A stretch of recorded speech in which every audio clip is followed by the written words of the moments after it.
가능해졌는가 하게 되면 비로소 이제 대량 생산이라는 게 이제 가능해지는 거예요.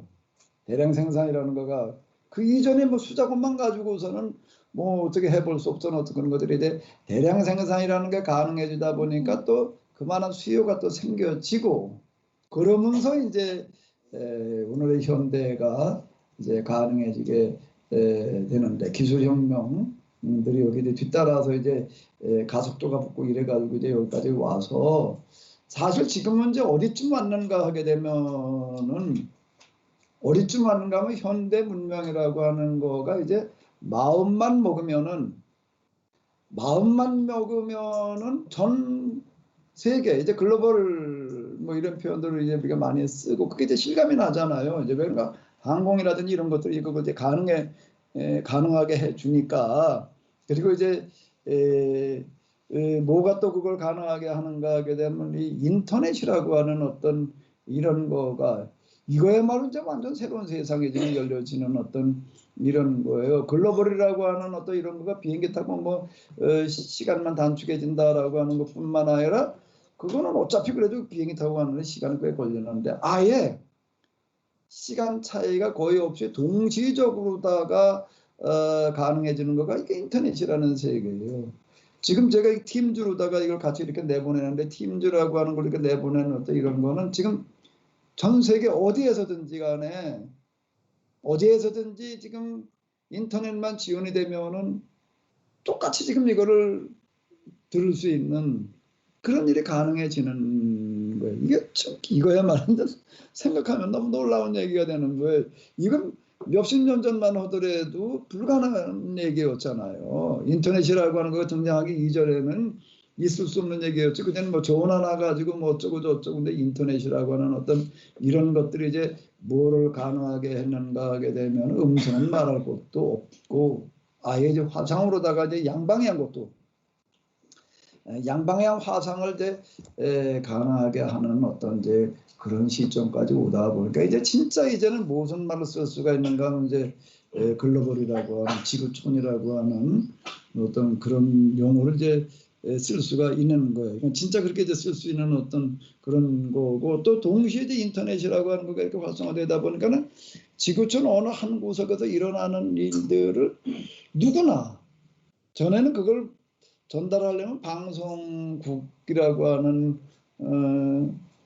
기관을 거치지 않으면 안 됐는데 이제는 누구나가 다 그거를 필요하면은 실시간으로 아니라고 한다면 휴대폰 요즘 다 주머니 넣고 다니니까 그걸로다가 뭐 동화상 같은 걸로 찍어가지고도 유튜브나 이런데 SNS에 올려놓는 거는 누구나 갈 수 있는 그런 시대. 조금만 더 신경을 쓰면은 저희가 지금 여기 갖춰놓은 저런 장비만 가지게 되면 어떻게 하는가 하면 실시간으로 전 세계에 그냥 동시에 전달할 수 있는 시대가 이제는 온 거예요. 그 이제는 지구촌 시대, 이제 문자 그대로 이제는 시간과 공간이라고 하는 거가 다 뛰어넘는 그와 같은 시대가 이제 지금 우리가 맞이했는데, 자 이제 마음만 먹으면은 현대 문명이라고 하는 거가 일궈놓은 그 결과물을 마음만 먹음이라는 건 뭔가 하면 좋은 쪽으로 쓰려고만 한다면은 제가 아까 저기 그거 동화상을 왜 보여드렸는가 하면 바로 이 부분 때문에 그러는 거예요. 마음만 먹으면 이건 얼마든지 해결할 수가 있어요. 이거는요. 그쪽에다가 마음만 먹으면은 이 첨단 군비 경쟁만 안 하더라도 이거 제일 지금 그 비용이 많이 들어가는 그리고 기술이 많이 들어가는 게 지금 첨단 무기 분야잖아요. 첨단 기술들은 다 거기에 적용되어지고 또 그것 때문에 또 개발이 되어져 버려요. 인터넷이라고 하는 것도 군사적인 목적으로 개발된 거지 이게 민간용으로 개발된 게 아니에요. 이게요. 지금 뭐 처음에 이 전기기관을 가지고서 이제 군함을 배를 만드는데 그저 다 군함을 만들었잖아요. 군함을 만들어가지고 전 세계에 이제 식민지 개척하러가는 어떤 이제 그런 용도로다가 쓰이고 뭐 이제 그러고 했는데, 그리고 그 다음에 가가지고 이제 화물선 뭐 여객선 이렇게 되는 거지. 먼저 항상 첨단 기술들이 군사적인 목적으로다가 사용되어지고 있고 그러는데, 지금도 마찬가지이고. 근데 이거를 우리가 마음만 먹으면은 이 기술을 갖다 그런 데다 쓰지 말고, 정말 그 오염되어진 우리의 환경을 비롯해 가지고도 정말 이게 아직 정말 이게 뭐 20명이 태어나 가지고 뭐 2명 살아남는단 말이야. 자, 이게 뭐 5세 미만 5세까지 살아남는 숫자가 미국에서 뭐 65세까지 살아남는 숫자에도 못 미친단 말이야. 이런 비극적인 얘기들, 그거 정말 애들이 좀 망치도 없이 맨손으로다가 돌 깨는 이런 비극적인 현장을 마음만 먹으면 우리가 해결할 수 있다. 이제 할 수 있는 여건이 되어져 있는 거예요. 그러니까 마음만 먹으면, 하려고만 하면은. 근데 문제는 이제 이게 그런 쪽으로다가 우리가 방향을 잡지를 못해서 그런 거죠. 그러다가 이제는 어쨌든 너무 대량 생산, 대량 소비로 나가다 보니까는 이제 이게 지구 환경이라는 게 지금 이제 견뎌내지를 못하고, 지금 이제 이 모양에 대해서 지금 코로나 사태라고 하는 것 자체가 뭘 얘기하는가 하게 되면은, 코로나 사태가 우리에게 뭐라고 얘기를 한다고요? 다 어떻게 하라고? 멈춰 서라는 거예요. 기존에 우리 예배도 지금 멈춰섰잖아요. 멈춰섰는데, 그 우리 교회만 그런 게 아니에요. 회교 같은 데는 거기 무지막지인데도 불구하고 그것도 멈춰설 수밖에 없었던 거고, 안 멈춰서든 다 죽으니까. 자, 이게 뭔 얘기인가 하면, 난 내가 하나님의 음성이라고 보여요. 모든 종교, 야, 다 스톱시켜라. 산업 현장도 그렇고 다 스톱돼 버렸잖아요. 비행기 돌아다닐 일이 없어져 버렸고, 여행도 그렇고 모든 게 다 멈춰서 버리고 말았는데, 이건 우리를 향한 경고라. 멈춰서도 이제 다시 시작해라. 완전히 새로운 방식으로 시작을 해라라고 하는 그런 음성을 우리가 받아들여야 되는데, 그런데 지금 그렇게 받아들이기보다는 이거 빨리 끝나가지고 이제 어떻게 좀 잠잠하면 또 빨리 좀 무관중 야구를 했다던가 했나? 한대는 거 했어요? 무관중 야구? 예, 무관중. 왜 하는 거지? 아니, 어쨌든 이제 뭐. 그냥 TV를 봐라. 네, 그렇죠. 그리고 그냥 어쨌든 뭐 그런 식의 이제 무관중 야구에다가 또 이제 학교 개학에다가 지금 또 이제 어디 미국이나 브라질 같은 데 보게 되면은 어쨌든 코로나고 봉쇄하지 말아라 말이야. 활동하게 해라. 뭐 굶어 죽게 생겼다. 뭐 이래가지고 또 데모하고 난리고. 지금 빨리 코로나를 어떻게 잠잠하게 해가지고 다시 본래로 돌아가자라고 이렇게들 다 그렇게들 생각을 하는데, 그건 전혀 잘못된 생각이라는 거예요. 그러면 이제 그 다음에는, 지금 코로나는 그래도 지금은 방역 마스크 써가지고도 조금 해결이 된다라고 이렇게 얘기를 하지만은, 마스크 무슨 무슨 진단 키트 가지고서는 손도 못 대. 그런 게 틀림없이 이제 몇 년 안으로 온다고. 그동안에 뭐가 먼저였지 또 잊어버렸네. 사스가 먼저야, 메르스가 먼저. 사스, 메르스. 그거 이렇게 안 헤어지지.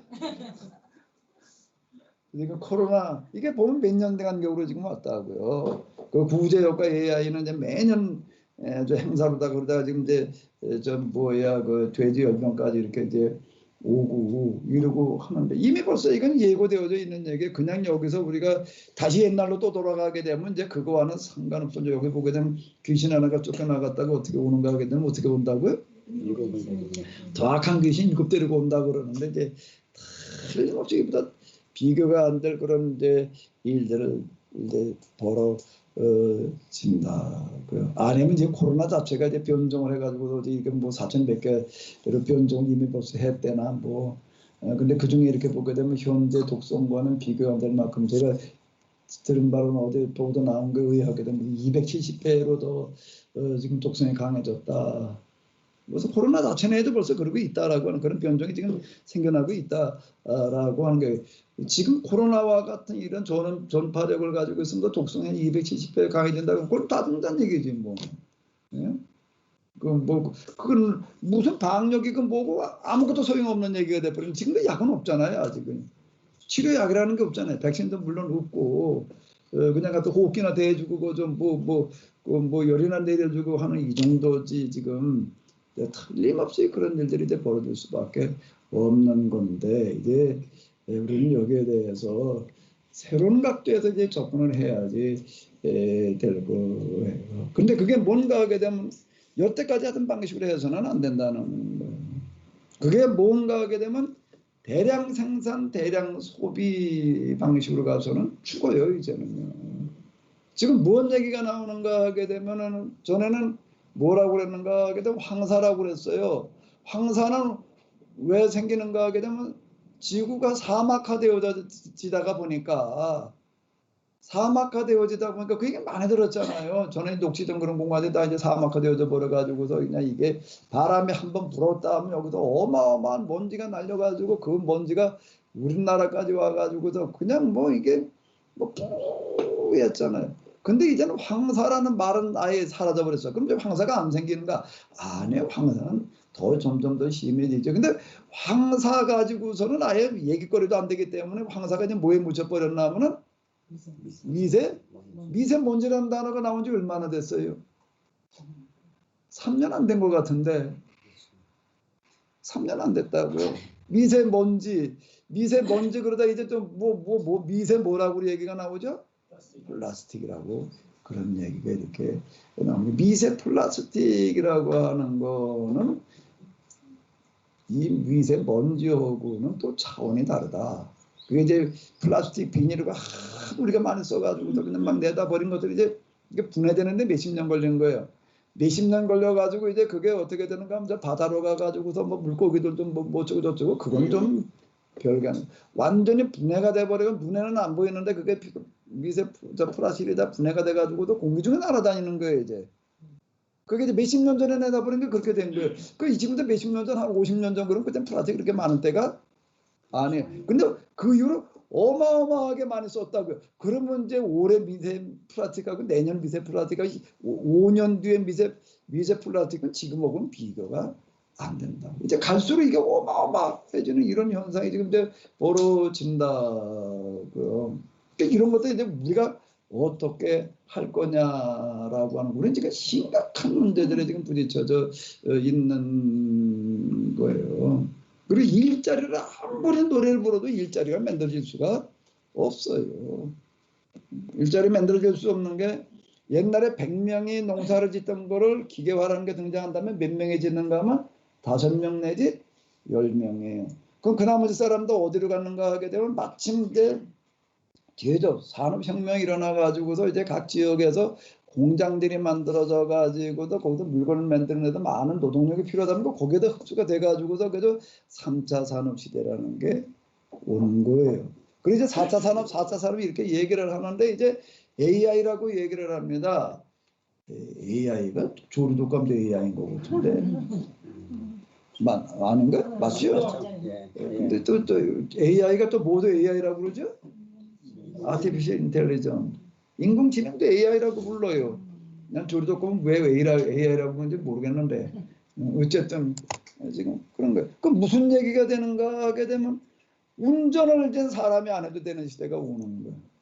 운전을 사람이 안 해도 될 운전이야말로 종합적인 판단 능력이 필요로 하는 건데 근데 이게 사람이 이제 할 필요가 없는 이제 5단계 중에도 지금 이제 2단계에서 3단계 넘어가고 있다고요. 지금 2단계, 3단계쯤으로 가고 있는데 이게 4단계만 가게 되면은 이제 사람이 운전할 필요 없는 시대가 이제 오는 건데 그건 이제 몇 년 뒤로다가 지금 이제 예고되어져 있어요. 저 5G를 가지고 그렇게 많이 얘기를 하는데 왜 5G라고 그렇게 떠들어대는가 하게 되면 그건 어마어마한 정보를 갖다가 빨리빨리 처리를 해야 되는데 속도전인 거예요. 이제 그것도 이제 뭔가 뭐 자동차가 보고도 손 달고 돌아다닐 수는 없잖아요. 무선으로다가 무선의 속도가 무선으로다가 정보를 처리할 수 있는 속도가 광속으로 가야지 이제 가능해지는데 지금 우리가 여기서도 여기 06이라는 걸 놓고 와이파이로 다 이렇게 쓰는데 현재 와이파이라고 하는 게 여기 1기가가 이렇게 들어와 있지만은 와이파이의 속도는 무선으로 하는 거 그 4분의 1 속도밖에 안 나와요.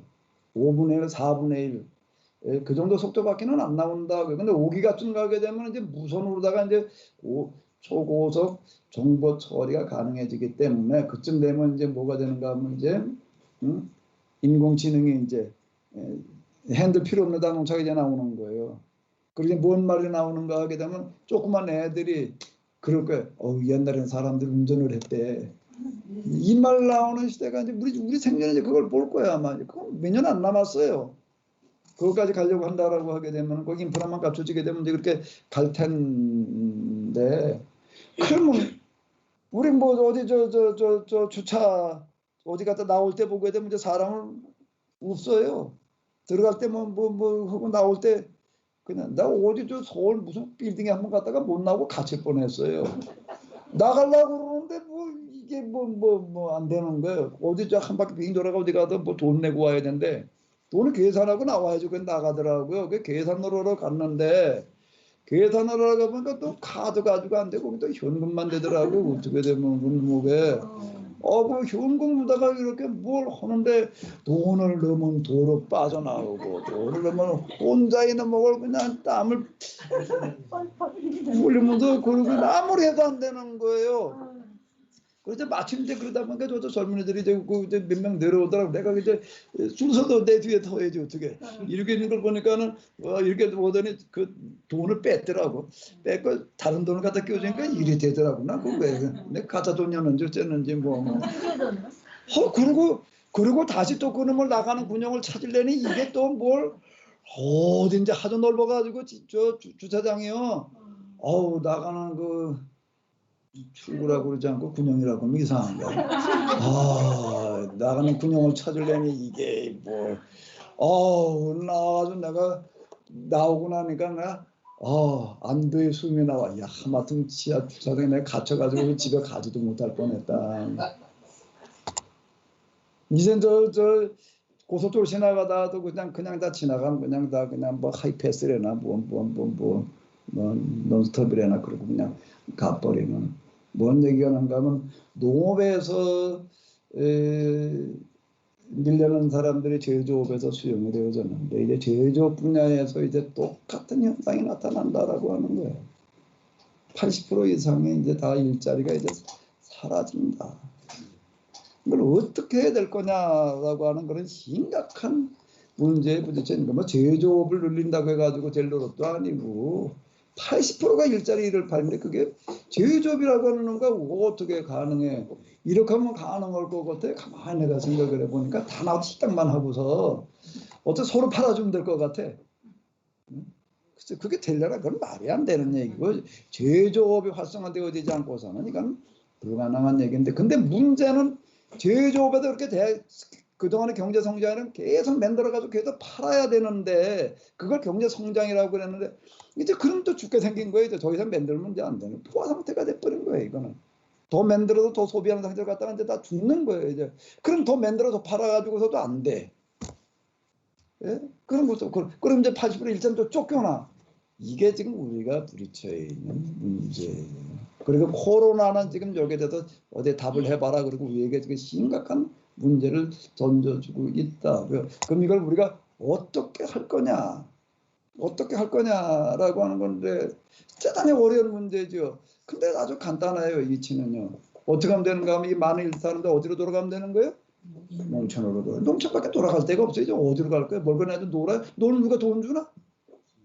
돈을 계속 찍어낸다고 해도 돈이 나오나? 그건 말이 안 되는 얘기고 그럼 어디로 가야 되는가 하면 거의 일손들이 다시 농업으로 돌아가서 그러면 뭔가 하면 여태까지 하던 기계와 그런 방식의 농업 말고 신개념 농업으로 돌아가면 되는 거예요.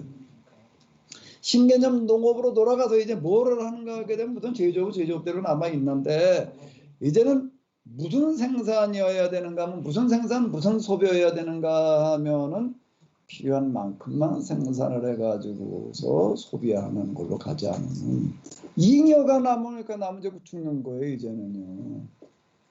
잉여로 가버리게 되면은 그 남는 놈을 걸고 다 어떻게 할 거예요. 그게 잉여가 아닌 적정량 생산, 적정량 소비. 그러면 이제 경제 성장이라는 말 자체가 이제는 쓸 수가 없는 거예요. 이제 플러스 뭐 몇 퍼센트 어쩌고 저쩌고 했는데 이제는 제로 성장 내지 마이너스 성장으로 가야지 지금 우리가 살아남는 거죠. 코로나는 지금 우리에게 이걸 얘기하고 있다. 그리고 그동안에 우리가 현대라는 문명이 만들어 놓은 그와 같은 그 기술 문명이라고 하는 거가 이제는 어디다가 초점을 맞춰야 되는가 하게 되면 이렇게 얘기를 하게 되면은요, 저 제3세계 국가들은 다 화낸다고. 야, 너네만 먼저 사는 혁명 일어나가지고서 뭐 너희는 누릴 거 다 누리고 그러고 나서 이제 우리 보고는 하지 말라고 그러냐 그러라고 하게 되면은 말이 안 되는 거죠. 중국, 인도를 비롯해가지고도 아프리카 이 사람들이 다 지금 산업화가 돼가지고 지금 우리처럼 이렇게 된다라고 하게 되면 이게 가능하겠어요? 멀리까지 갈 것도 없고 중국, 인도만 다 이렇게 돼버린다. 중도 일부가 되다 보니까 지금 이 모양이 돼버리고 말하는데요. 인도까지 가가지고도 다 지금 우리처럼 산다고 하게 되면 더 갈 것도 없어. 다 죽어요. 다 죽는 시대가 오는데 이제 어떻게 해야지 되는가 여기에서 이게 아주 코로나가 딱 우리에게 이걸 얘기해 줬어요. 뭐라고요? 무슨 수도? 올 수도. 모든 게 서야 돼. 종교도 서야 되는 거예요. 이제는. 종교도 기존의 종교 가지고는 안 된다는 거예요. 완전히 새로운 종교가 등장을 해야 된다라고 하는 거. 모든 분야가 다 그런 게 완전히 다 새롭게 출발하지 않으면 안 된다라고 좀 우리에게 얘기를 하고 있다고요. 자, 그럼 이제 이걸 어떻게 저 사람들을 이제 지금 제3세계라고 하는 후진국이라고 얘기하는 이 사람들의 문제를 어떻게 할 거냐라고 할 때 그들을 갖다가 우리 수준으로다가 우리는 좀 푹 낮추고 그들은 끌어올려가지고 저렇게 애들이 나가도 돌 깨지 않아도 되는 그 벽돌 만드는 거 생각을 해봐봐요. 그게 4살 5살 먹은 애들이 그래 하중에 가도 열몇 시간을 그걸 그게 어떻게 하느냐라고 한다면은요, 어떻게 그거 가능할까요? 우리 애들 보고 가도 4살 5살짜리 저 어린이집 가는 애들 데려다 손주 데려다 하라고 그러면 뭐라고 거기 좀 보내서 어디 체험학습 좀 보내볼까 거기 일주일만 갔다 와라 그러면 뭐라고 그럴래나. 거기를 걔도 그리고 하루 한 끼나 무슨 진짜 굶어 죽지 않을 만큼 먹는 그런 거 말고 그래도 최소한 사람답게 살아갈 수 있는 수준으로다가 끌어올려주는 쪽으로다가 초점을 맞춰 놓지 않으면은 점점 죽는 거예요. 코로나 지금 우리에게 이걸 얘기해주고 있다고요. 이거를요. 그러면 이제 모든 부분이 이제 여기에 맞춰져 가지고 움직여져야 되는 게 국가 운영도 그렇고 산업 무슨 뭐 경제 정책 뭐 기타 등등 뭐 모든 것들이 다 이렇게 맞춰지지 않으면 이제는 안 되는 거예요. 이제는. 근데 이번에 코로나를 겪으면서 지금 그들 그러고 있는가? 글쎄 별로 그런 목소리는 없는 것 같아. 이거 얼른 빨리 그냥 어떻게 해가지고도 다시 또 어떻게 경제 활성화 시켜야 된다고. 이제 경제 활성화라는 얘기 자체가 죽지 않은 얘기하고 똑같은 얘기가 이제 돼버린 거예요. 기존의 방식 가지고서는 이제 안 되는 거예요. 난 아주 이게 제일 정확한 얘기 같아. 여기 뭐라고 쓰여졌다고요? 올 스톱이 그냥 스톱이 아니야. 다시 출발해라 말이야. 그리고 이제 우리는 성경도 이제 완전히 다시 해석을 해야 돼. 기존의 방식 가지고서는 안 되는 거고. 마침 저는 일부러 제가 뭐 여기다 맞춰가지고 이렇게 한 거는 아니지만 어떻게 하다가 보니까 지금쯤 와서 이렇게 보니까 이런 게 딱 맞는 해석을 우리는 해온 거예요. 우리도 모르는 사이에 보이지 않는 손, 경제에서 쓰이기는 이제 가장 그 유명한 말이 이제 보이지 않는 손이라고 하는 그런 말을 거기서 이렇게 쓰더라고요. 시장이라고 하는 거가 통제 가지고 되는 게 아니라 자율 기능이 있다는 거예요. 기가 막히게 수요 공급 뭐 이윤 내려고 하는 그런 동기 뭐 기타 등 이기심이라고 하는 어떤 이런 것들이 이렇게 기가 막힌 그리고 경쟁이라고 하는 게 이런 것들이 어우러져 가지고서 어떻게 되는가 하게 되면은 자율적인 조절 기능이 있다. 이렇게 얘기를 해요. 그거 이제 보이지 않는 손, 뭐 이제 이렇게 얘기를 하는데 보이지 않는 손이 저희들을 여기까지 끌어와서 우리를 이거를 위한 준비를 해놓으신 줄로 믿습니다. 이 비슷한 사태는 제가 벌써부터 예고를 했고 또 한국의 시대도 그렇고 근데 우리는 우리도 모르는 사이에 준비해 놓은 거예요. 준비해 놓은 건데 이제 우리가 이제 새로운 새 판을 짜야 돼. 이제 완전 새 판이야. 이제는 새 판도 그냥 새 판이 아니라 무슨 새 판을 짜야 된다고? 완전 새 판, 완전 새 판. 그것도 대상이 대한민국만 가지고 얘기를 해가지고서는 안 되고 코로나 사태라는 거 우리는 지금 뭐 확진자 제로 뭐 신규 확진자 제로 그거 가지고 우리만 그렇다고 해가지고 뭐 끝난 게 아닌 거예요. 이제는 우리만 그러면 뭐 딴 나라들 다 저러고 있으면 뭐 수출이고 뭐고 다 수대비 돼버리고 마는데 뭐 왕래가 되나 뭐가 되나 이게 지금 다 서로 이제 다 이 저 요즘 현대 경제라고 하는 것은 다 분업이 이걸 가능하게 한 거예요. 혼자 다 만드는 거 가지고서는 안 되는 거예요. 자동차라고 하는 걸 만드는 걸 보게 되면 자동차 공장에도 5만 가지 부품 보고 2만 개가 들어간다나 뭐 몇 개가 들어간다나 2만 가지 부품을 한 공장에다 다 만들어 가지고 조립해 나오는 거 아니에요. 다 외주 주는 거예요. 다 외주 주고 거기도 기껏 뭐 엔진이나 이런 거나 하나 개발을 할까 뭐 아니면 그거 가지고 사다가 그리고 여기서 뭐만 하는 건가 하면 자동차 공장은 조립만 하는 거지 부품을 다 만드는 게 아니라고요. 그거는 뭐 이 공장 저 공장만이 아니라 저 나라 이 나라 저 나라 돌아다니면서 다 만들려고 그래가지고 그걸 갖다가 조립을 해가지고도 내보내는 현대 경제 시스템이라고 하는 건 이와 같이 이제 분업 시스템인데 분업이 현재 이런 대량 생산을 가능하게 하고 또 가격도 저렴하게 만들어 놓고 뭐 이제 이러고 했어요. 자, 그런데 이제는 진짜 이제 우리 이런 우리가 지금 해석해 나가고 우리가 지금 꿈꾸는 어떤 이런 것들을 이제 우리가 전개해야 될 판은 이제는 글로벌이야. 구약 성경은 적용 무대가 가나안이었어요. 신약 성경은 적용 무대가 어디였죠? 로마 제국이었어요. 그런데 이제 모더니즘을 지나가지고 포스트 모더니즘으로 온 우리 시점에서 성경을 완전히 다시 해석을 해서 이제 개약 갱신으로다가 적용시켜야 될 대상은 현대 그리고 포스트 모더니즘이라고 하는 거 제가 저희에게도 얘기를 했죠. 이제 뭔가 하게 되면은 교약 회복, 새로운 포로 귀환의 시점에 와 있다라고 하는 건데 이제는 전 세계를 대상으로 해가지고서 우리가 이제 판을 짜야 될 그와 같은 시점에 와 있다라고 하는 거예요. 근데 그걸 가능하게 하는 게 팀들 같은 게 그걸 가능하게 하는 거예요.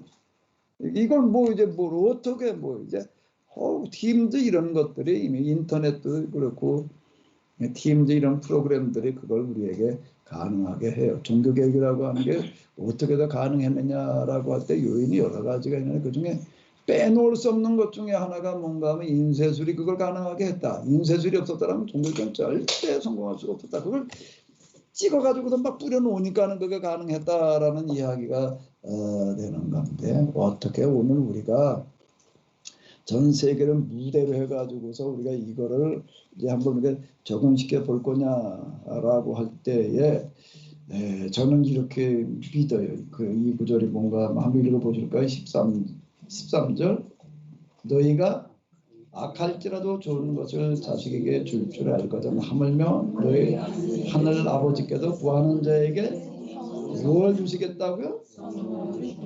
부흥회 때 많이 듣던 얘기죠. 성령 받으라.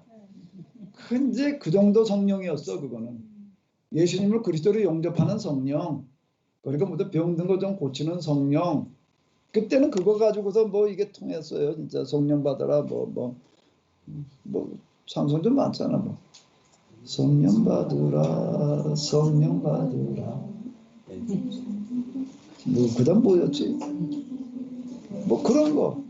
성령을 받아야 되는 거는 맞는 얘기예요. 너희가 믿을 때 성령을 받았느냐? 뭐 이런 얘기다. 근데 여기 누가가 얘기하는 성령은 우리가 그동안 얘기하던 성령 수준이 아니에요. 이건 세상 어디에도 찾아볼 수 없는 정말 온 세상을 뒤바꿔 놓을 만한 그와 같은 역동성이 바로 이 성령에 들어있다라고 그는 보는 거예요. 그래서 여기다 이렇게 얘기를 하는 거예요. 아버지께서 구하는 자에게 무엇을 주시지 않겠느냐? 성령을 주시지 않겠느냐. 이게 성령은 각 시대마다 각 상황마다 다른 방법으로 역사를 하시는데요.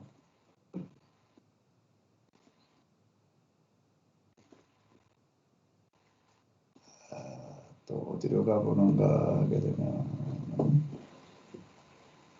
자 사도행 이게 무슨 거냐 출애굽기 7장 1절이 되겠습니다. 그냥 여기까지만 한번 보실까요? 같이 보시겠습니다. 여호와께서 모세에게 이르시되 볼지어다 내가 너를 바로에게 신같이 되게 하였은지라고 하는 그런 이제 그 구절이 나오고 있습니다. 이 구절은 하나님께서 모세를 애굽에 보내시면서 하시는 그런 말씀인데 뭐라고 이야기를 하시는가 하게 되면은 볼지어다 내가 너를 바로에게 뭐같이 되게 하겠다는 거예요. 이걸 현대 성경으로 한번 볼까요? 자, 현대 성경을 다시 한번 보시겠습니다. 보라, 내가 너를 바로에게 하나님 같은 존재로 보이게 할 것이다. 사실 우리가 한번 생각을 해봐요.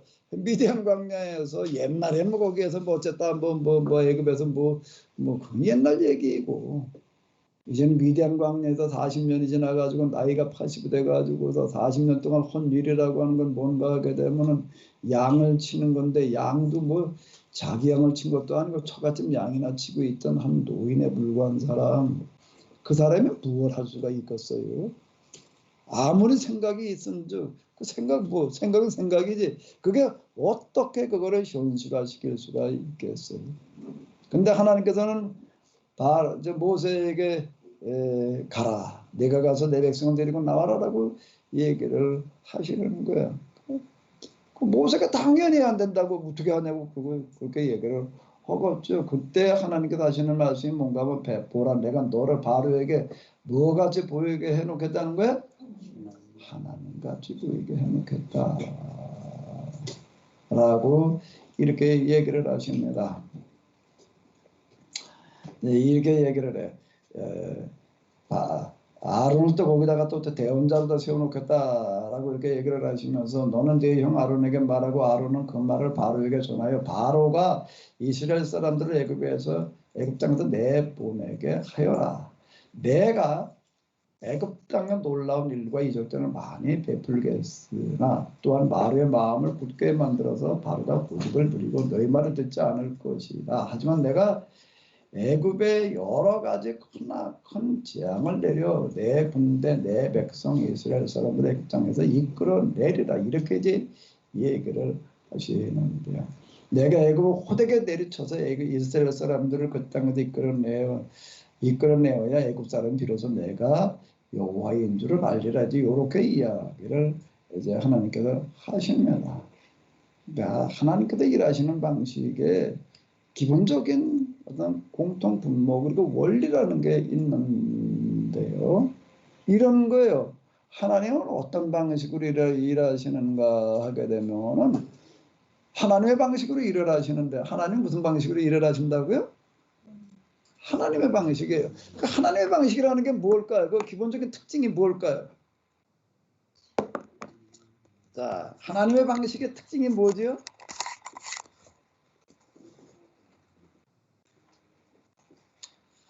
천상 이럴 땐 또 우리 박준일 목사님 불러내야지. 오늘은 문 목사님이 왔습니다. 문 목사님? 자요 문 목사님?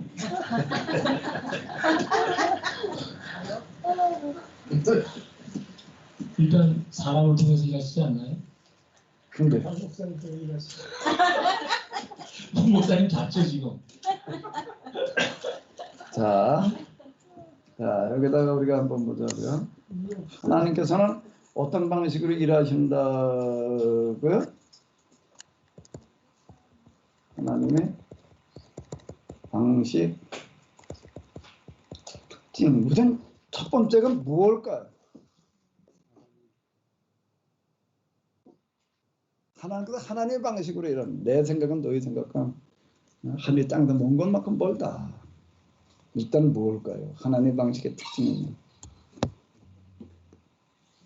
현실적으로 현실적으로 물론 현실적으로 뜯어 고치시는데 그런데 이제 그 나타나는 특징은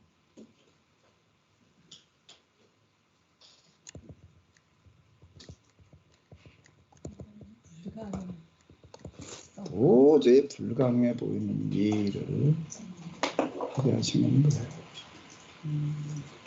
다 지금 여기 출애굽기 7장 1절의 말씀에 기초해 놓고 본다면은 모세가 달라 혼자 가가지고서 애굽에 내려가가지고서 거기서 몇 사람 몰래 탈출시키는 것도 아니고 성경에 의하면 60만 명이라고 나오고 있는데 60만 명이라는 그런 얘기는 이집트에 있는 모든 그 노예 계층들을 다 데리고 나온다는 얘기가 되는 거예요. 그러면 그 당시 이집트 문화라고 하는 거는 뭔가 하게 되면은 노예 제도 위에 세워진 문화예요. 그 노예들이 없으면은요 그 이집트라는 것 자체가 붕괴를 하는 겁니다. 고대 도시는 다 뭔가 하게 되면 노예 제도 위에 세워지는 거예요. 고대 문명이라고 하는 거는요. 우리가 잘 아는 대로 그 지금 어마어마한 그런 불가사의한 건축물들이 어떻게든 그게 만들어져요. 그걸 누가 그거를 했겠어요? 그 노예. 그 노예들은 다 어디서 나왔나? 그 노예는 어디서 나오는 거죠? 그 노예들은요 주로 전쟁 노예. 옆에 나라 쳐들어가가지고 젊은이들 다 붙들어 오는 거예요. 그냥 젊은이만 붙들어 오는 게 그 돈 다 긁어 오는 거예요. 그냥 솥단지고 뭐고 다 빼다가 그거 가지고 맨대라는 거예요. 예? 그게 고대 문명이라는 건 다 그런 특징을 가지는 거예요. 특히 이집트라고 하는 거가 그 이스라엘 사람들이 출애굽할 그 시점이 이집트 그 역사에서 그 절정에 이르렀을 그때 라고요. 여기다 노예라는 그런 계층은 꼭 필요한 어떤 그런 근데 그들을 데리고 나오라는 거예요. 그러면 그건 이집트를 망하게 하라는 말과 똑같은 게 사람만 일부 데리고 나오는 그런 이야기가 이거는 아니라고. 그러니까 바로가 그걸 받아들여요, 못 받아들여요? 그럼 바로로서는 받아들일 수 없는 제안이야. 그 완화기를 가지고 뭐 바로가 말이야 뭐 어쩌고 저쩌고 이렇게 우리는 단순하게 생각을 하는데 현실 아까 문 목사님 금방 현실 얘기를 하셨는데 그 현실이라는 걸 일대 현실이라고 하는 것은 그 합의로 계층이 없으면 이집트라는 나라에 존립이 안 되는 거예요. 그가 왜 가라고 그래놓고 나서 또 군대를 데리고 또 쫓아오는가 하게 되면 그건 뭐 어차피 망하는 거니까. 그왜 이렇게 마음에 뭐 변죽이 죽을 듯하냐? 변죽이 죽을 듯한 게 아니에요. 바로는 일관적인 거예요. 왜 가라고 그랬다가 또 안 됐다고 그랬다가는 말고 고집이 세냐? 우리는 너무 단순하게 생각을 하는 게 당시 상황이라는 걸 모르고서 그렇게 얘기를 하는 건데 그 사람들이 없으면 그들이 그 중노동 해줘야지 이게 가능한 건데 그들이 다 빠져나가면 누가 그 일을 해? 누가? 지금 우리 3D 그러잖아요. 3D. 3D는 우리도 지금 안 하려고 그래가지고 저 외국인들이 와가지고 그 자리 채워준다고요. 이제 농촌 가보게 되면 이제 노인들이 이제 거기는 막 70은 아주 젊은이로 들어가고 80 넘은 사람들이 일하는데 그러니까 일할 사람 점점 줄어드니까 농사 짓긴 해야 되고 다 외국인들이 와서 지금 차지하고 있다. 그러니까 우리나라 한 세대만 더 지나가게 되면은 무슨 한민족보다는 이제는 이민족 숫자가 더 많게 생겼어요. 그 사람들 다 차지하게 생긴 거예요. 이제 농촌 차지하고 들어오고 생긴 거라고 지금요. 자 이런 건데 바로가 무슨 고집이 세가지고서 뭐 어쩌고 저쩌고 해서가 아닌 거예요. 그에게 현실인 거예요. 이건 내놓을 수가 없는 거예요. 끝까지 버틸 때까지 버티는 거예요. 이제 그럴 수밖에 없는 어떤 이런 건데 거기에 가가지고 그들을 데리고 나오라는 건 그건 불가능한 겁니다. 불가능한 거예요. 그 다음은 또 뭐가 있을까요? 이건 바로로서는 바로는 어떻게 되는 거죠?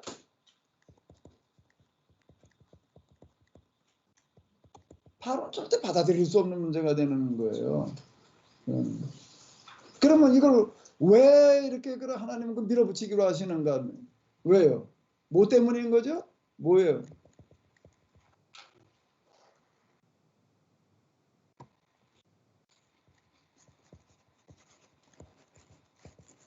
절대 명분이죠. 절대 명분인 거예요. 인간이 인간을 노예로 부려가지고도 그 위에서 호의호설을 하려고 그러면 안 되는 거예요. 그건 이 체제 자체가 잘못된 거지. 이런 거.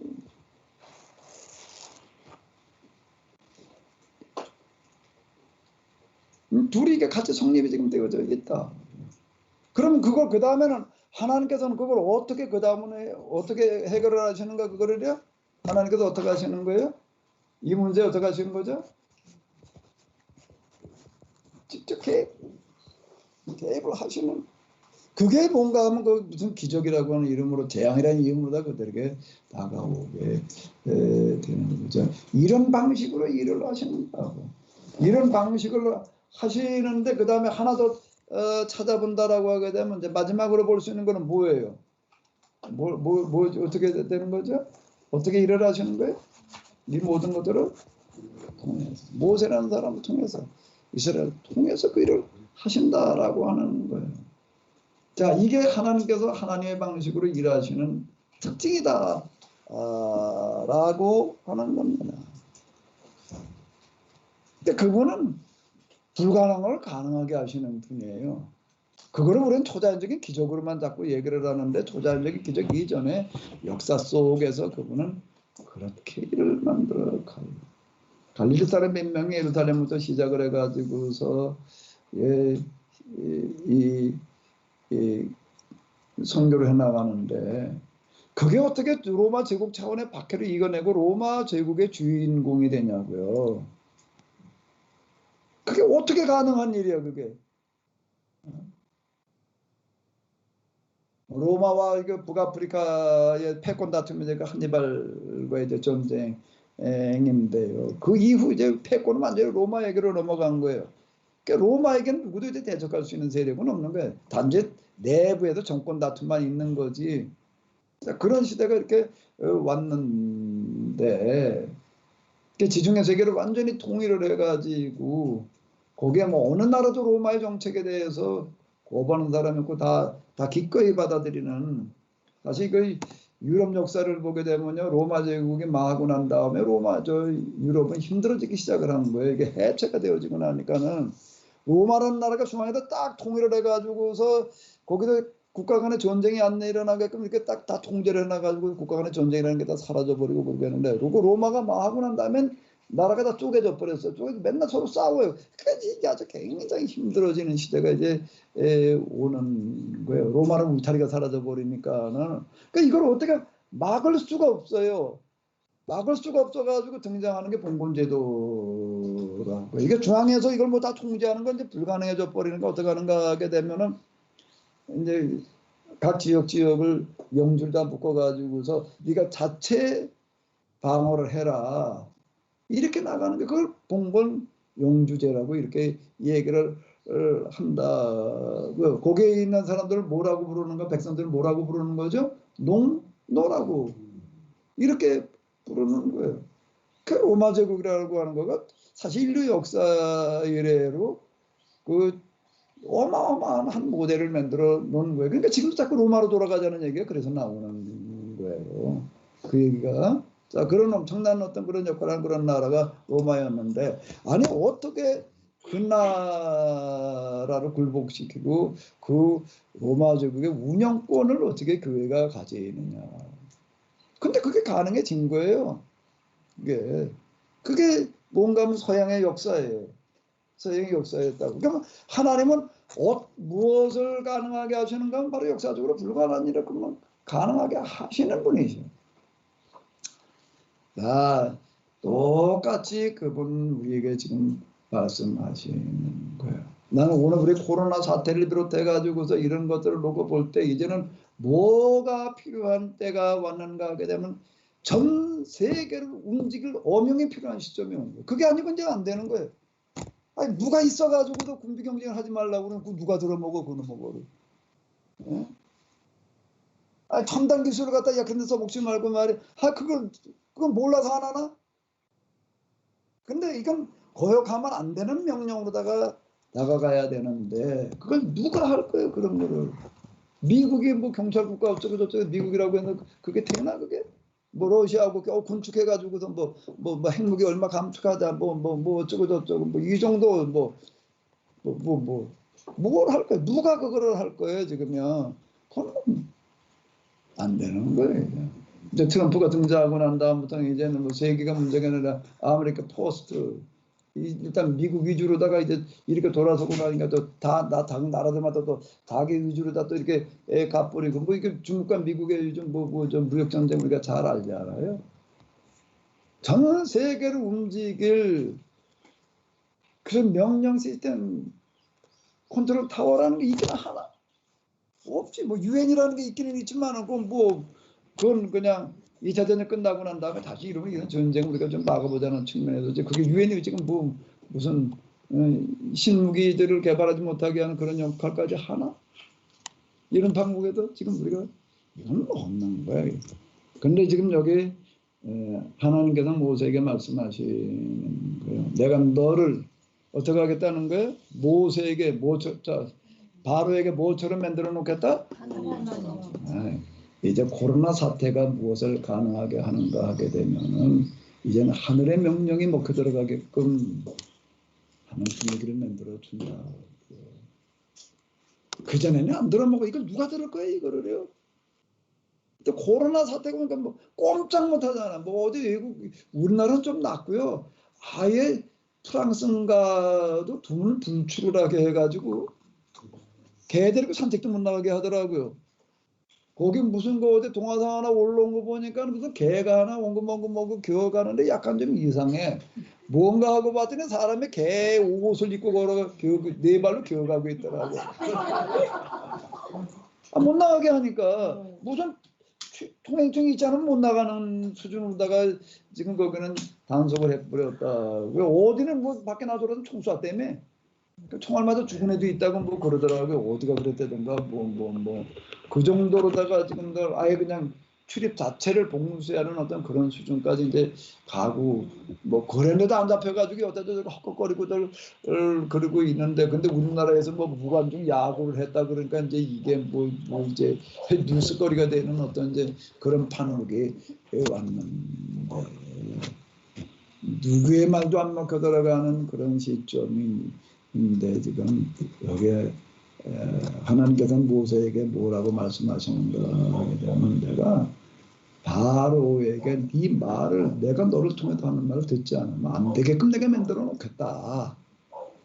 그게 그럼 10가지의 무슨 뭐 이적이니 제약이니가 그 얘기가 되는 거예요. 나다들이 죽어나가는 일 벌어지고 나니까 이제 안 들을 수 없게끔 만들어 놓는 그 방식은 하나님께서 모세에게 지금으로부터 몇 년 전에 하셨던 말씀인가 3,500여 년 전에 하셨던 그런 말씀인데 그 말씀이 저는 이제 코로나 사태를 보고 자꾸만 돌아가는 정황을 보고 그러면서 이제 이 말씀이 우리에게 이제 다시 실현되어질 때가 오고 있다.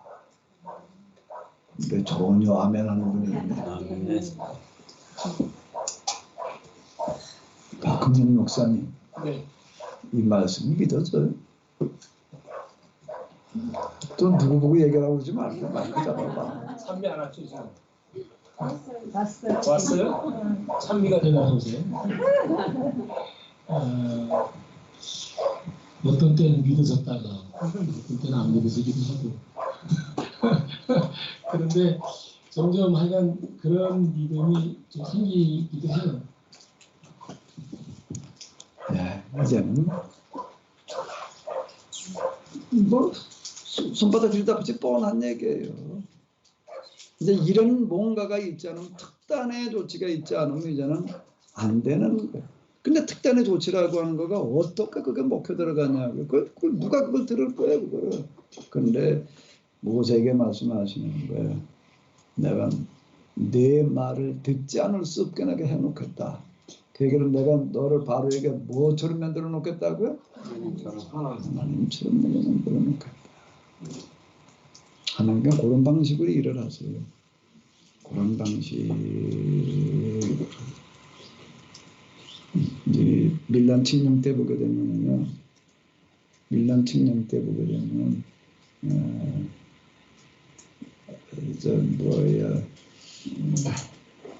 그 사람 이름이 갑자기 생각이 안 나요. 콘탄틴이 각 지역의 주교들을 종교에서 특사 자격으로 모셔와요. 이제 사절단들 보내가지고도 뭐 그래 와가지고서 그들에게 묻는 거예요. 정책을 묻는 거예요. 다른 거를 얘기를 하는 종교적인 문제를 가지고 얘기를 하는 게 아니라 뭐를 논의하는 거면 로마 제국의 국정을 논의를 하는 거예요. 국정. 그들에게 물어가지고서 국정 운영하겠다고 이렇게 나오는 거고, 그리고 로마 교회, 그 당시 이제 그 중심적인 역할을 하던 교회가 이제 로마 교회는 로마 교회의 주교.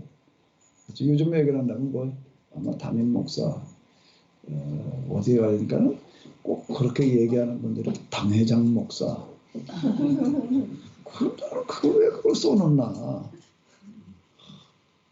당회장 목사라는 말을 왜 그렇게 여기다 써놓나? 난 그게 좀 별로 그렇게 썩 좋게 보이지를 않던데, 또는 어디다 보게 되면 또 이렇게 주보에다 써놓은 사람이 있어. 박사, 목사. 아니 그거 진짜 근데 봤어요. 주보에다 그려놨더라고. 주보에다 또 그런 사람 있어. 목사 박사가 아니라 박사를 앞에다 놨더라고.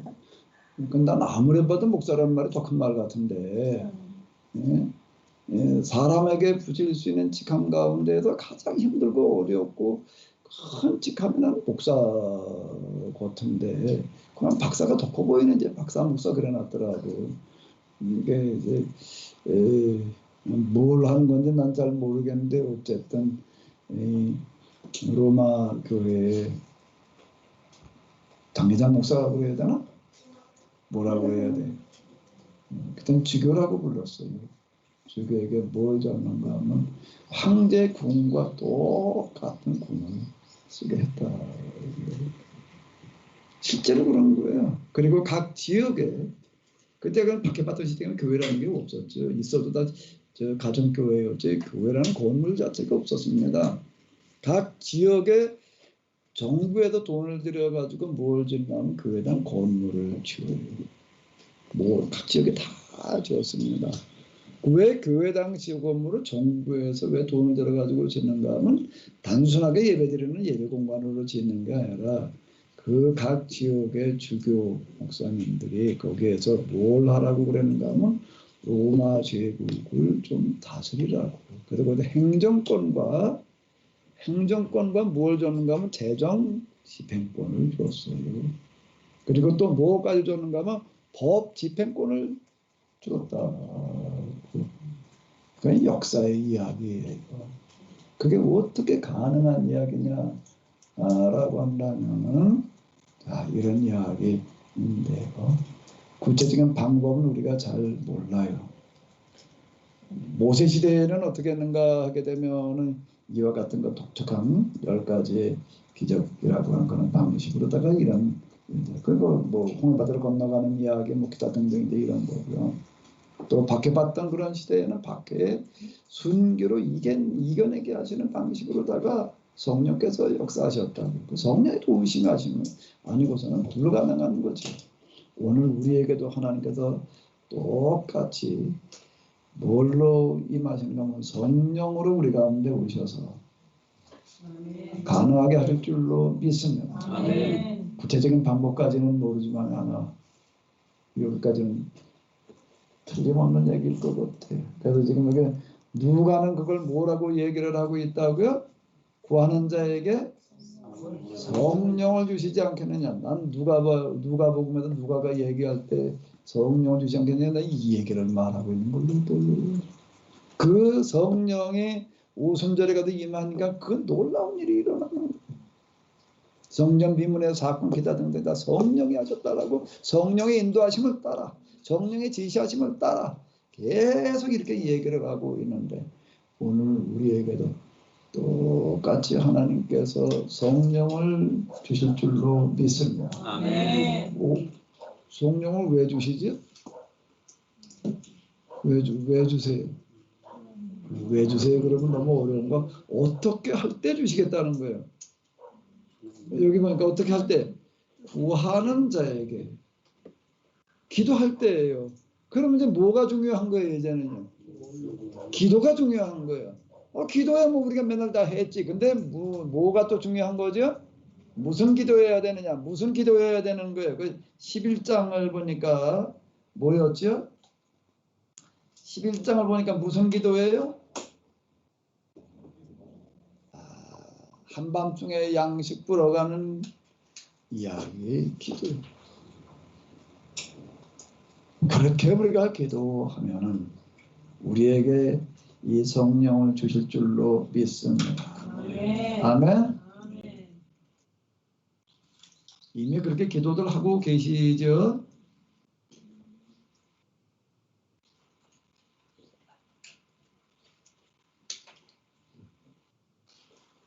자, 제가 이제 여러분들에게 실천 강령 중에서 이제 기도에 관한 부분들을 좀 기도 훈련 이렇게 얘기를 하는데요. 각 조별로다가 특히 각 조원의 문제가 내 문제가 되어야 된다 이렇게 얘기를 하는데요. 자, 이제 우리가 그런 기도 훈련들이 여러분들이 되셔서 정말 우리가 기도하면은 아까 우리가 보여드린 동화성 이런 것도 염두에 두시면서 정말 이런 걸 가지고 우리가 기도하다 보게도 하나님께서 우리에게 기회를 주실 줄로 믿습니다. 아멘. 이제 완전히 다 올 수업 시켜놓으셨는데 이제 뭐 다시 그냥 우리가 모여가지고 또 예배 드린다고 해도 다가 아니에요. 이제 뭐 성경도 그렇고 완전히 다시 해석을 해야지 되는데 그게 말처럼 쉬운 건 아니지요. 근데 우리는 그래 그동안 어떻게 하다 보니까 그 흉내를 내고 있었기 때문에 그래도 좀 한번 해볼 만하지 않냐라고 생각이 되어지는데요. 우리가 좀 한번 시도해봐야 될 줄로 믿습니다. 자, 혹시 지금까지 말씀드린 거에 대해서 좀 하실 말씀이 있으시면 좀 하시기 바랍니다. 특별히 우리 팀즈를 보고 계시는 분들 뭐 하실 말씀들 있으시면 좀 하시고 여기 계신 분들도 마찬가지고.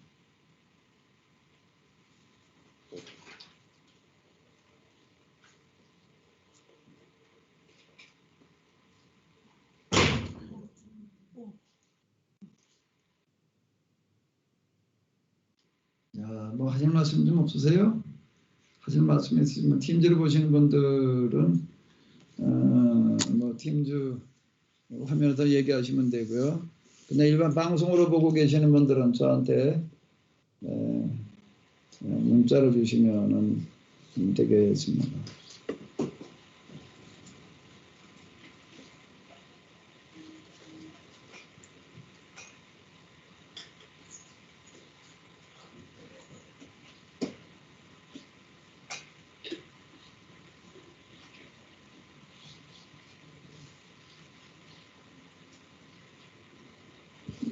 자, 얘기가 없으시면 다음으로 여기 혹시 계신 분들 뭐 하실 말씀 없어요? 다 우리 박근혜 목사님만 쳐다보고 계신데.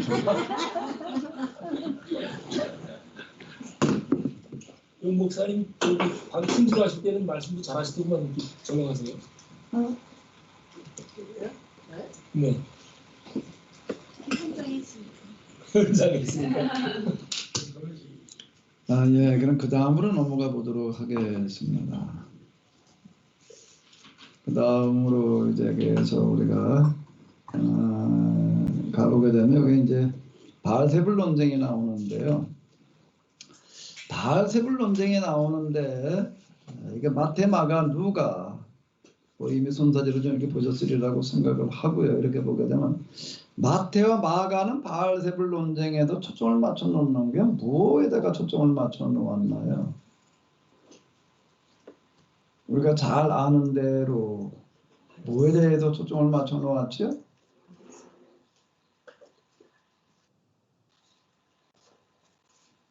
바알세불 논쟁에서요.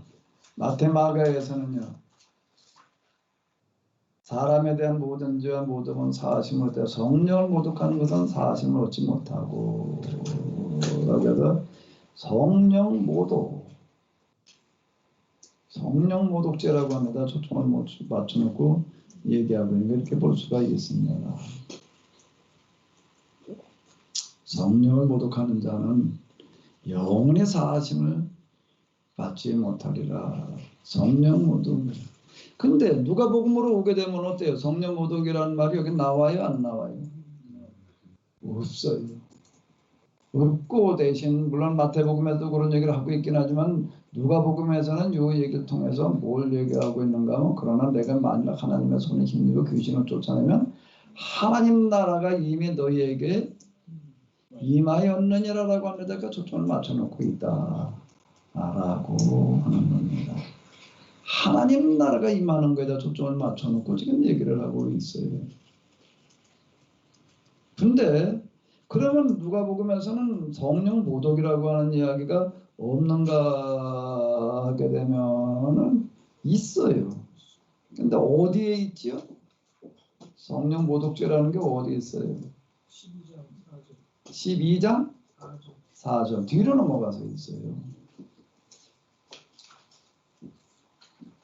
12장 몇 절이라고? 4절? 12절 사이. 4절로부터 거기서 성령 모독이라는 단어가 나온다는 10절이죠. 성령을 모독하는 자는 이렇게 뒤로 넘어가 있어요. 여기 앞에서는 예수님이 이제 바알세부로 들렸다라고 얘기한 것 때문에 성령 모독죄라고 이렇게 얘기를 했어요. 근데 누가복음에 가서는 예수님을 바알세부 들렸다고 그래가지고 성령 모독했다고 얘기를 하시는 게 아니에요. 12장 뒤로 넘어가서 이렇게 보게 되면 뭐와 관련이 있는가 하게 되면 여기 가지고서는요 예수님의 말씀을 따르지 않게 되면은 그게 성령 모독죄가 된다는 거예요. 내가 이제 12장으로 넘어가서 잠깐 좀 보시도록 하겠습니다. 자, 10장으로 넘어가서 이렇게 보게 되면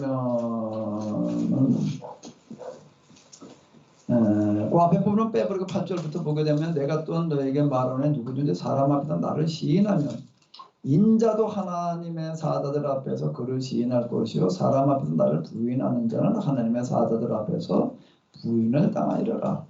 누구든지 말로 인자를 거룩하면 사하심을 받거니와 성령을 모독하는 자는 사하심을 받지 못하리라. 여기서 성령 모독이라고 하는 것은 뭔가 하면 예수님을 거역하는 거. 쪽으로다가 이렇게 예수님 바알세부를 들렸다 이렇게 얘기한 거하고는 상관없는 본문에서 이걸 얘기를 하고 있는 거예요. 그럼 뭔가 하면 예수님의 말씀, 즉 하나님 나라를 선언하시는 그 말씀을 받아들이지 않는 죄는 사하심 받을 길이 없다고 얘기하는 거고 같은 얘기가 되는 거죠. 이 얘기는. 누구든지 사람 앞에 나를 시인하면 이런 얘기들 자체가 예수님 그냥 단순하게 인정하는 어떤 이제 그런 걸로만 이렇게 볼 수가 있는데 쭈루루 이렇게 보게 되면은 지금 그런 얘기가 되는 거죠. 바리새인의 누룩 이런 것들 이어가지고도 지금 하시는 그런 얘기가 되는 거거든요. 그러니까 성령 모독죄라고 하는 것 자체가 마태 마가에서 얘기하는 거고 마태 마가에서 얘기하는 거고 누가복음에서 얘기하는 거고는 좀 많이 온도차가 있어요.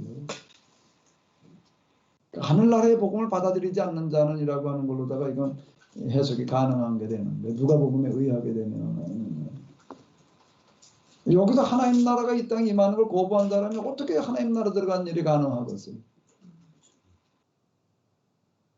여기도 하나님 나라를 실현해 보지 않으려고 하는 사람한테 죽은 다음에 하나님 나라를 가는 그건 말이 안 되는 얘기가 모순이 되는 거예요. 그거는.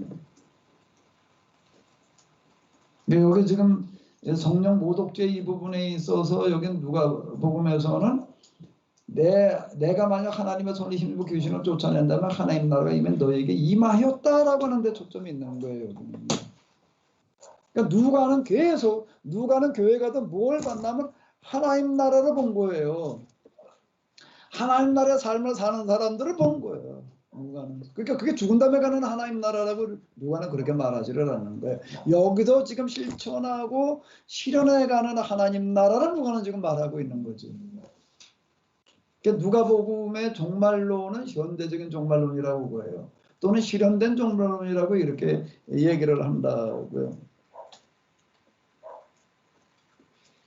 저기 당신이 좀 밖에 좀 나가 보셔. 그 통장님이 조금 전에 왔다 가셨어요. 그건 무슨 근데 저기 신분증이 없어서 좀 이따 오시면. 신분증 잘 가지고 가. 그건 뭐 나라에 돈 주겠다고 그냥 찾아왔어. 5만 원 사도 돼요. 경기도에서 준대나 뭐 군포시에서 준대나 아니 뭔게 뭐 경기도에서도 주고 대한민국에서도 주고 경기도에서도 주고 군포시에서도 주고 난 그 돈이 다 어디서 나오는지 그건 돈 찍어가지고 준다는 얘기 같은데 난 아무리 봐도 난 그게 답이 아닌 것 같은데 뭐 그거 가지고 지역경제 활성화시키라고 그러니 그걸 또 뭐라 그럴 수는 없고 그냥 뭐 그 방식대로 따라가긴 따라가는데 그거 아주 근본적인 대책이 될 것 같지는 않고요. 자 여기 지금 여기 자 다시요. 누가는 왜 그가 기독교인이 되었는가 또 기독교인이 되어서 그는 뭘 하려고 그랬는가 왜 누가복음을 써놨는가라고 한다라고 하게 되면 하나님 나라가 어디 있는 게 아니라 어디 있다는 거예요. 그게 예수님께서 제일 먼저 선언하시는 말씀이 신인을 선언했다는 거를 지금 누가는 기록해 놓고 있는 거예요. 딴 거에다 놓지 않고 누가는 그거예요. 예수님께 제일 먼저 하신 일이 그거예요. 이제 요한복음으로 넘어가면 이제 얘기가 달라야 돼. 제일 먼저 하신 일이 뭐 첫 번째 표적이 뭐라는 거야? 결혼식에 가가지고도 물로 포도주 만들어 놓으시는 게 제일 중요했죠. 거기 가면은. 그 다음에 또 이어서 뭔가 하면 예루살렘에 올라가지고 성전 정화시키시는 거예요. 그 복음서마다 얘기하려고 하는 게 달라요. 그럼 뭘 제일 먼저 하신 거냐? 그렇게 물을 수 있는 문제가 아니에요. 그건 우리가 어느 관점에서 보느냐에 달려 있는 건데 여기 네 관점에 다 필요한 거죠. 마태복음에 하게 되면 예수님께서 이 새로운 계약의 말씀을 재해석해서 선포하시는 거가 중요한 얘기예요. 예. 그게 이제 이게 첫 번째 이제 설교가 여기 이제 나오는 어떤 이런 거 산상수훈 숫자라는 걸 거기다가 이렇게 써 놓는 거고 마가복음에 여기도 예수님께서 제일 먼저 하시는 건 뭔가 하면 교회당에 가서 귀신 들린 사람을 쫓아내시는 거 교회당에 들어와 있는 귀신 쫓아내는 게 이제 제일 중요한 문제가 이렇게 되는 거고 누가복음에 의하게 되면 이제 교회 안에 실현될 하나님 나라를 이제 여기 얘기하고 있는 거죠. 하나님 나라가 이미 너희에게 임하였느니라. 근데 이거를 받아들이지 않는 자는 지금으로 12장으로 넘어가게 되는데 이 하나님 나라를 받아들이지 않는 자는 그건 영원히 용서받을 길이 없다라고 이렇게 선언하는 거예요. 마태나 마가에서는 바알세불 들렸다라고 그러는 바람에 그걸 이제 성령 모독죄라고 얘기를 하는데 이건 여긴 얘기가 좀 달라요. 그러니까 여긴 이 얘기는 마태나 마가에서도 똑같이 얘기를 하고 있었는데 가서 예수님을 대신해서 이제 제자들 내보내시면서 받아들이지 않는 자는 어떻게 하라는 게 발에서 뭘 털어버리라고? 보는데 신발을 털어버려라. 먼저 털어버리면서 하나님께서 너희들 이와 같이 떨어내버리시리라 라고 선언하라. 내가 내 발에서 내 옷에서 이거 먼지 떨어내는 것처럼 하나님께서 똑같이 너를 떨어내버리시리라. 이걸 받아들이지 않는 자는. 근데 그건 막연한 이야기가 아니라 어떻게 됐다는 얘기가 되는 거죠? 나중에 로마 제국에 멸망할 때 진짜 그때 그런 식으로다가 거기서 죽거나 아니면 전 세계 다 쫓겨나가는 그런 사람들이 돼버리고 말았다라고 하는 겁니다. 이런 말씀들은 뭔가 현재 지금 우리에게 하시는 말씀이지 죽은 다음 얘기로 다 이렇게 끌고 갈 일이죠. 그때 하나님 나라도 죽은 다음 얘기가 아니라 지금 여기에서의 문제이고 또 뭐도 그런가 하게 되면은 심판도 자꾸 죽은 다음에 뭐 지옥 가가지고 어쩌고 저쩌고 얘기할 게 아니라 여기에서부터 심판이 시작된다라고 하는 것들을 이야기하고 있습니다. 여기 이렇게 얘기를 하고 있는 거예요. 나와 함께하지 아니하는 자는 나를 반대하는 자요 나와 함께 모으지 아니하는 자는 해치는 자니라 이렇게 선언하는 거예요. 이게 누가복음이에요. 누가복음 이걸 강조하고 있는 거예요. 그건 마태, 마가와 이제 이게 좀 다른 거죠. 이런 부분들이요.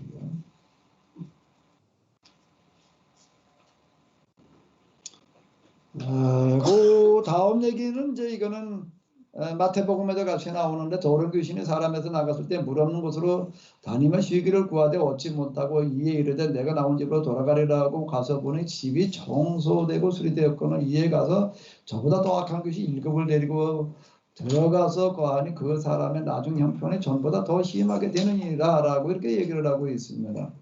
이 말씀은 참 이해하기 힘든 거예요.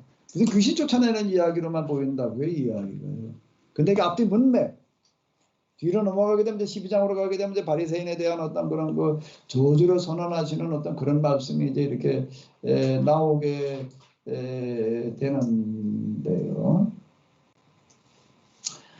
이제 이런 11장 이제 뒤에 가게 되면 바리새인들에게 저주 선언하신 그런 말씀과 연결해서 이렇게 놓고 본다라고 하게 되면 귀신이 나가서 물 없는 곳에 돌아다니다가 쉬기를 구하되 얻지 못하고 다시 돌아오는데 그냥 돌아오는 게 아니라 어떻게 한다고요? 7 그 자기보다 더 어떠한 7? 더 악한 귀신 7. 난 지금 코로나가 그럴 것 같아. 코로나 그냥 오물오물하게도 그냥 내보내고 그냥 뭐 그렇고 이제 끝났나 보다 그러면 이제 나가가지고 틀림없이 더 악한 귀신 7을 데리고 들어올 거거든. 그래서 우리가 여기에 그렇게 되지 않도록 대비를 해야지 되는데요. 자, 이 얘기를 어떻게 이해를 해야지 되느냐? 어떻게 이해를 해야 되는 거죠? 박 목사님과 하도 많이 들었으니까 그냥 간단하게 1분에 끝내봐. 목사님이 하세요. 그래서 사모님이 엊그제 그러시더라고. 결혼식 가면서 나보고 2팔째로 해야 된대. 무슨 소린가 그래서 내가 세미나 할 때마다 박 목사님을 하도 많이 얘기를 해가지고 강의를 받으면 이해하는 박 목사님 구해야 돼. 그래서 내가 이해하려니까 4할 때 해주겠다고 그랬어요. 그 왜 그런가 하면 난 지금 쭈그라 그렇게 해가지고 마이너스 되는 나 혼자 짐 다 졌는데 혼자 줄 수 없지. 박 목사님 4할 책임져야지. 강의로 2팔째로 하자는데 잘 돼서 혼자 내가 지금 다 졌는데 이제 내가 나중에 40% 내가 마이너스 된 거 청구할게. 안 받고 말이야. 내가 언제 뭐 주겠다고 그래. 난 뭘 달라고 그랬지. 내가 달라고 그러니까 내가 혼소리지 내가. 집사람 괜히 그 얘기해가지고. 상도 거부죠. 세미나 할 때마다 어떤 마이너스 돼가지고도 좀 그냥 혼자 헉헉거렸는데 잘 됐어. 내가 같이 저 짐을 져주겠다니 그거 뭐.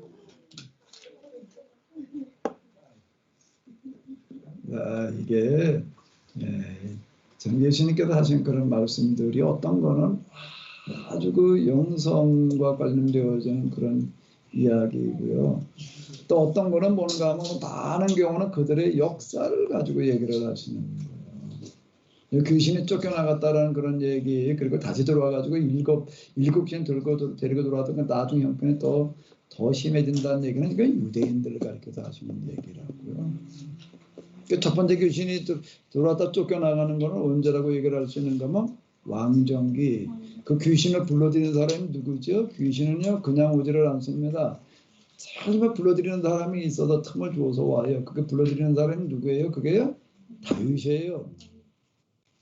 다윗이 이스라엘의 귀신이 불러들였다고요. 그게 이제 뭔가 하게 되면은 이제 저 법궤를 갖다가 뭘 써먹겠다고 법궤 가져오던 얘기 알잖아요. 그걸 예루살렘으로 데리고 올라오고 그러다가 그냥 웃사가 어떻게 했죠? 즉사를 했지 그 자리에서. 그러니까 찔끔해가지고서 그냥 갖다 놔뒀다가 또 슬금슬금 또 갖다가 놓는 어떤 그런 얘기. 그 법궤를 갖다가 그렇게 써먹으려고 그러면 곤란하다는 얘기가 되는 거예요. 그렇게 경고의 그런 얘기하는데 그걸 안 들어야 돼. 그리고 그걸 예루살렘으로 갖다 놓고 이제 중앙성소를 그걸 만들어 놓고 그다 성전을 짓겠다는 명목으로다가 주변 나라 돌아다니면서 약탈한 것들 갖다가 성전을 짓겠다는 거 안에 생각을 해봐요. 아까 말씀드렸죠. 이집트라는 나라는 의제대 위에 세워진 나라예요. 거기 피라밋을 비롯해가지고도 그 어마어마한 왕궁 뭐 기타 등등 다 뭘로 지은 거예요? 노예로. 그 노예들이 다 어디서 온 거예요? 다 주변 나라 쳐들어가지고 젊은이들 다 끌어온 거예요. 물자들은요. 거기 이렇게 보게 되면 아주 악랄한 얘기가 있는데 목재와 석재라는 말이 나옵니다. 목재와 석재라는 말이 나와요. 목재라는 거는 뭐 나무 제목을 말하는 거예요. 그 제목, 그건 뭔 얘기예요? 돌아다니다가 쓸만한 고물 다 헐어가지고 왔다는 얘기가 되는 거예요. 석재는 거 조태도까지 빼왔다는 얘기가 되는 거예요. 뭐 하겠다는 명목으로? 성전 짓겠다고. 아니 우리 하나님은 그렇게 가지고 성전 지라고 그러셨나? 네? 생각을 해봐요. 거기에 뭐 금이 얼마에다가 은이 얼마에다가 뭐 동은 그건 달 수도 없을 만큼 많아. 이렇게 철동은 건 아예 제주도 하나도 너무 많아가지고 그게 다 어디서 왔나? 철강을 개발해가지고 캐내왔나?